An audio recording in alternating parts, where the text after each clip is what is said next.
Después de haber estado en conversación con nuestro Señor Jesucristo y de tener Pedro de manera muy clara el camino que debía de seguir a partir de ese instante, y lo podemos ver luego en el libro de Hechos o en sus propias cartas, sí que nos quiere dejar el texto un mandato directo y muy claro. Mostrarle que al fin de todo, o de una manera más particular, precisa, él mismo, Pedro, es lo importante, que él es la prioridad. Y nosotros vamos a centrarnos en la prioridad para nuestras propias vidas, en nuestras propias situaciones y contextos. Lo que nos da la sensación en estas últimas líneas, a partir del versículo 20, el 20 en adelante, es que parece como que Pedro ya ha empezado a ejercer el mandato que ha recibido del Señor Jesús. El Señor Jesús, después de preguntarle ¿me amas? Y de Pedro responder sí, te amo, el Señor le dice por 3 veces apacienta, apacienta, apacienta o pastorea. Así que cuando empiezan a caminar juntos, el Señor le ha dicho ahora es tu tarea, recordáis lo que decíamos el domingo pasado, tu vida cristiana es seguirme a mí, yo soy la persona, no religión, no ideas, etcétera, sino yo, sígueme. Después de esto, el apóstol Pedro se gira y ve a Juan que le está siguiendo, que va detrás de ellos. Así que es natural, Pedro manifiesta una inquietud. Señor, yo te sigo, pero ¿y qué de este? Porque la verdad es que si leéis en el Evangelio con detenimiento, podréis ver que hay una buena relación entre Pedro y Juan, y que incluso hay complicidad en algunos momentos. Aquí Juan mismo, porque es el mismo el que está hablando, se presenta como aquel que se recostaba cerca del Señor Jesús y que hacía preguntas de una manera más íntima o cercana. Pero lo podemos ver en muchas ocasiones. Por ejemplo, son 2 de los 3 discípulos que el Señor Jesús llama en el Monte de la Transfiguración. Así que vemos a Pedro y a Juan juntos en aquel lugar. En la intimidad de la cena, que se nos presenta aquí, es Pedro el que le da un codazo a Juan y le dice, pregúntale a ver quién es el que le va a entregar, ¿no? Entonces hay una complicidad de miradas entre Juan y Pedro. O cuando vienen las mujeres después de haber estado en la tumba vacía y corren y avisan a Pedro y Juan. Y los podemos ver a los dos en una carrera, a ver quién llega antes a la tumba. No sabemos si es que es más ágil Pedro o tenía más ímpetu y carácter, pero es Pedro el que llega primero. Pero podemos ver constantemente que hay una inquietud, una relación, intimidad entre Pedro y Juan. Así que es normal que el Señor Jesús le ha dicho a Pedro, tú tienes que pastorear, tienes la tarea de edificar a los hermanos, cuidar de los hermanos, guiar a los hermanos. Así que Pedro ve a su fiel amigo y compañero Juan y le dice, bueno, entonces, ¿qué vamos a hacer con este? Tú me has dado una instrucción específica, pero no le has dado, parece ser, una explicación específica a él. En este instante, el Señor Jesucristo da una de las respuestas más sorpresivas o sorprendentes o peculiares que podemos encontrar en las Escrituras y en este Evangelio. Fijaros que le ha dicho anteriormente, Pedro, si me amas, pastorea a mis ovejas. Y ahora, cuando empieza a preocuparse por Juan y por otro, le dice, ¿y a ti qué? Tú sígueme. Podría haber dicho, hombre, pues mira, dale un abrazo, acércalo a él, prepararos, organizaros para cuando estéis en Jerusalén, etcétera. No, la respuesta de nuestro Señor es, si quiero que él quede hasta que yo venga, ¿qué a ti? ¿A ti qué te importa? Tú sígueme a mí. Esto nos va a traer una lección y supongo que ya empezaréis a trabajar vosotros en vuestra mente ahora mismo en por qué hemos leído 1 Corintios 9. Y la íntima relación que va a haber con esto. Lo primero que nos va a enseñar este texto y que nos va a enseñar toda la Escritura, y aquí yo creo que cada uno de vosotros tiene que hacer un análisis muy personal, muy íntimo, delante del Señor, lo primero, en esta vida, lo más importante y esencial sobre todas las cosas, es preocuparte en primer lugar por ti. Preocuparte por tu propio estado espiritual. Vamos a un par de textos.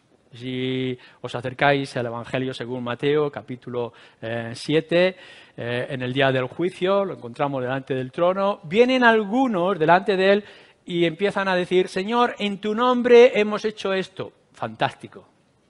Es decir, en tu nombre hemos predicado, sanado, etcétera. Pero la respuesta del Señor Jesús en ese juicio es también sorprendente.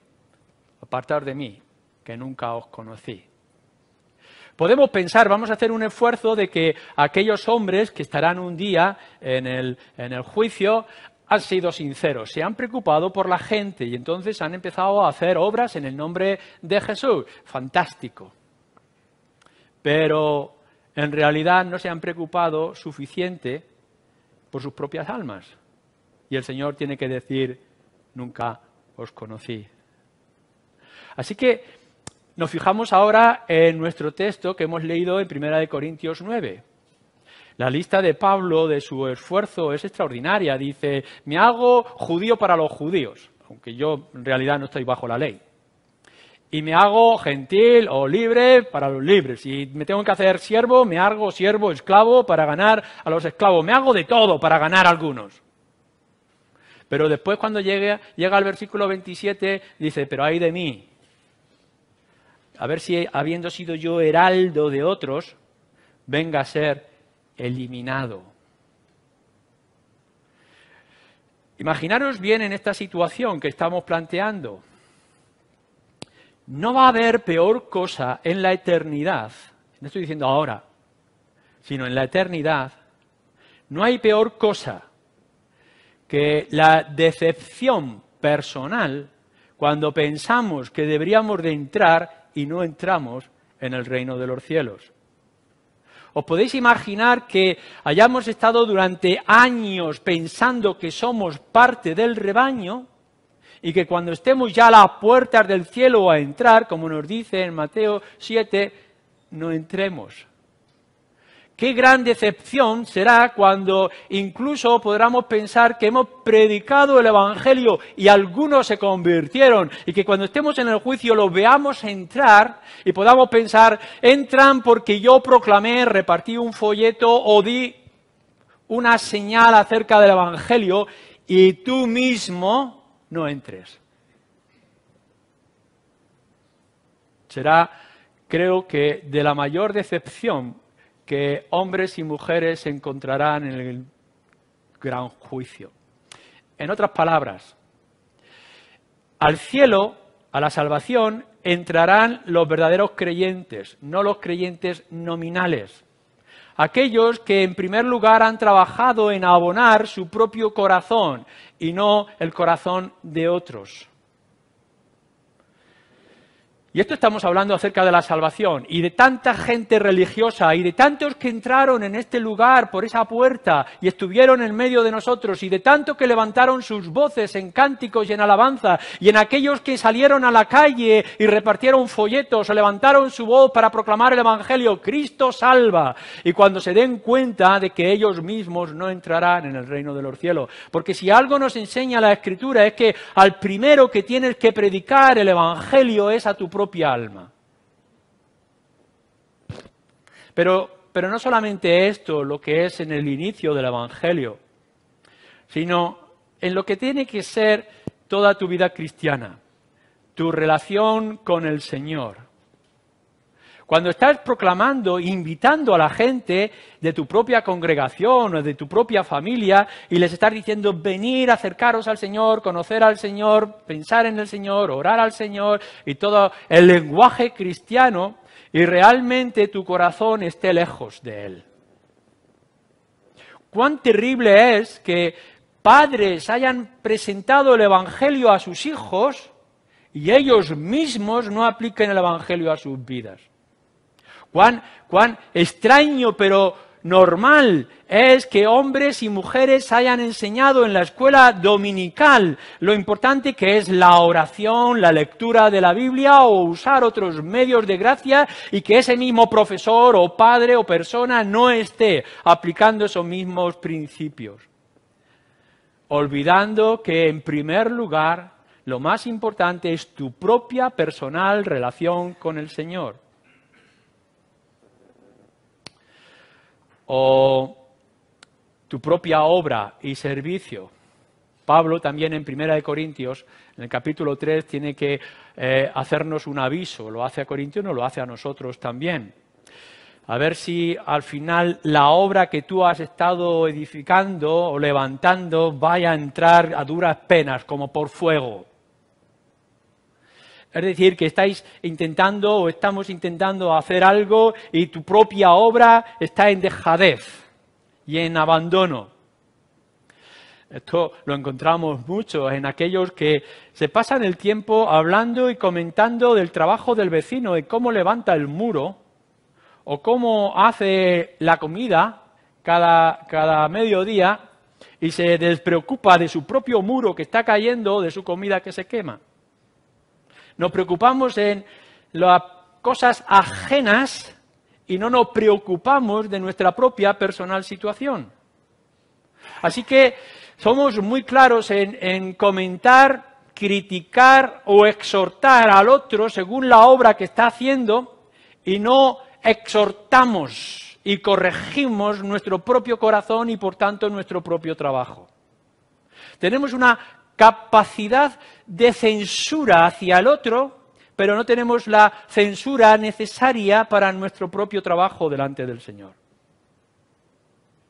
Cuando estamos hablando de que nos preocupemos de nosotros mismos, que a ti, tú, Pedro, sígueme, tú eres el que tiene que estar detrás de mí, pegado a mí, escuchándome a mí, tocándome a mí, dice el Señor. No estamos pensando en las cosas físicas. Por supuesto que cada uno de nosotros nos preocupa de nuestra salud y que tenemos bien cuidado cada mañana de pedirle al Señor que no nos falle la salud, que tengamos buena vista, que tengamos buen ánimo, etcétera. Por supuesto que nos preocupa lo material, así que cada día buscamos la bendición del Señor para que haya fondos suficientes para pagar las facturas y mantener nuestro hogar, etcétera. Sí, de estas cosas tenemos preocupación diaria. Nos preocupa nuestra salud, nos preocupa nuestro material o materialismo. Pero de lo que está hablando aquí no es de estas cosas. De lo que dice la Escritura es que no te preocupes tanto de las cosas materiales o de tu salud, sino conténtate con lo que el Señor te da y preocúpate igual o más por tu propio estado espiritual. A veces lo confundimos y lo confundimos intencionadamente. Confundimos que el estar bien es el estar bien físicamente, emocionalmente, cuando en realidad estar bien a la luz de las Escrituras es estar en conexión íntima con el Señor. Y ese debería de ser el esfuerzo de cada uno de nosotros. ¿Por qué? ¿Por qué te tienes que preocupar, Pedro, o cualquiera de vosotros, en primer lugar por ti mismo? Porque si quieres ayudar a otros, en primer lugar tú tienes que estar bien. No puedes sostener a alguien si tú mismo estás debilitado. Para sostener al débil, tú tienes que estar fuerte. Y nos engañamos. Engañamos pensando que estamos ofreciendo ayuda cuando en realidad somos nosotros mismos los que vamos dando tropiezo por todos lados y constantemente. ¿Cómo vas a guiar a un ciego si tú mismo eres ciego? Me diréis, no, pero es que no somos ciegos. Bueno, no hay más ciego que el que no quiere ver. Porque no está hablando de ceguedad física, está hablando de ceguedad espiritual. Y pensamos que ver esas visiones, esos sueños, esa imaginación que fluye en nuestra mente es ver con claridad y son meros sueños. son imágenes ficticias que aparecen en medio del desierto. Y nos guiamos nosotros mismos por nuestros sueños, nuestras ambiciones, nuestros deseos, y pensamos que estamos guiando a los demás, pero al final eres un ciego guía de ciegos. Esto lo tenéis que tomar muy en serio. Y tenéis que analizarlo no solamente hoy, sino cada día de vuestras vidas. Cada vez que estés trayendo el nombre de alguien en tus oraciones, cada vez que estés haciendo una llamada de teléfono a alguien que consideras que necesita una llamada de consuelo, de fortaleza, tienes que preguntarte cómo estás tú. La primera motivación de tus propias oraciones no es tanto de cómo están los demás, sino cómo está tu propio estado espiritual. Creo que es una de las cuestiones que más yo mismo tengo que trabajar y creo que es necesario que trabajemos todos los creyentes. ¿Cómo podré yo llevar la carga de otros, como dice las Escrituras, si no soy capaz de llevar mis propias cargas? ¿Cómo me voy a poder responsabilizar de las necesidades del otro si no me responsabilizo de lo que es mío y que es propio? ¿Cómo me voy a estar yo fijando en el corazón, en la mente y el estado espiritual de los que me rodean si tengo abandonada mi propio estado espiritual y mi relación con el Señor? Así que el Señor Jesús dice a Pedro, y nos tenemos que decir a nosotros mismos, tú deja a otros y piensa en primer lugar en ti mismo. Por supuesto que tenemos que seguir el ejemplo de Pablo. Si hay que hacernos judíos, nos hacemos judíos. Si hay que hacernos gentiles, nos hacemos gentiles. Si hay que perder, perdemos. Si hay que esforzarnos más, nos esforzamos. Si nos tenemos que gastar, nos gastamos. Pero cuidado siempre, no sea que habiendo sido tú heraldo, al final pierdas. Pero hay una segunda cuestión que se desprende de estas palabras. Y es que es muy fácil en nuestra vida desviar nuestros ojos de nosotros mismos mirando a otros a nuestro alrededor. Es mucho más fácil ver la necesidad del que está a mi lado que ver mi propia necesidad. Esto lo he escuchado yo muchas veces y seguramente lo has escuchado tú y seguramente muchas veces lo has pensado de la misma manera. Cuando estás escuchando un mensaje como el de esta mañana y podemos estar pensando, qué bien vendrá este mensaje a fulanito o a menganita. Y de verdad que lo hacemos con toda sinceridad y profundidad de nuestro corazón. Este mensaje va a venir muy bien a aquel o aquel otro, aquel que ha venido por primera vez, etcétera. Y cuán necesario es que lo tengamos que decir para nuestro propio corazón. Qué bien viene este mensaje para mí mismo. Y es que la mejor manera de desviar el análisis propio que tenemos que hacer de nuestra conciencia y de nuestro corazón es fijarnos en el que está a nuestro lado y de sus necesidades. No hay mejor forma que pensar que nuestra casa está limpia fijándonos en otra casa más sucia.